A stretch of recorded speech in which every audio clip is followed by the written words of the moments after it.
मित्रों, हमारे देश में bail is a rule, jail is an exception. Under trial cases में कन्विक्ट को जेल में नहीं रख सकते, इसलिए उसको बेल दे दी जाती है।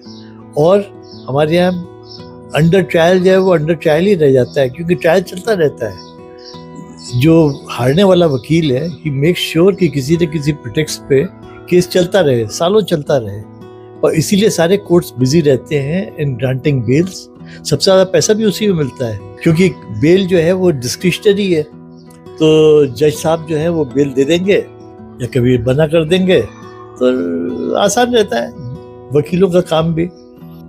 एंड जिस क्रिमिनल को बेल मिल जाती है वो ऐसे 20 सिग्नेचर साइन करता हुआ जेल से बाहर निकलता है जैसे कि उसने दुनिया फतेह कर ली हो, and he is innocent. So this sends such a wrong signal to public in general, because people know कि कौन क्रिमिनल है, किसने क्राइम किया है। एवरीबडी नोज, इवन द जज नोज।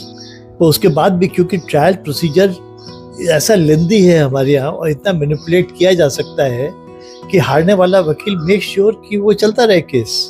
एंड केसेस चलते हैं इसीलिए 20-20 साल। अगर कल से बेल का सिस्टम खत्म कर दिया जाए तो सारे केस जो है वो जल्दी सॉल्व हो जाएंगे, बिकॉज फिर वकील का कोई इंटरेस्ट नहीं रह जाएगा उसको ड्रैग करने में। इसलिए jail should be normal, jail should be rule and bail should be an exception.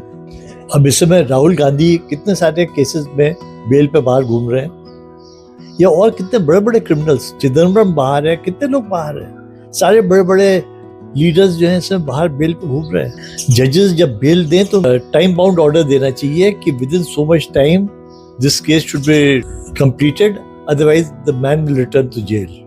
हमारा लीगल सिस्टम इतना मजाक बन के रह गया है, इसीलिए इतनी एनार्की हो रही है देश में। Government should wake up and take action, otherwise things will get out of hand. आपका क्या विचार है मित्रों, जरूर बताएं। Thanks for watching, good bye.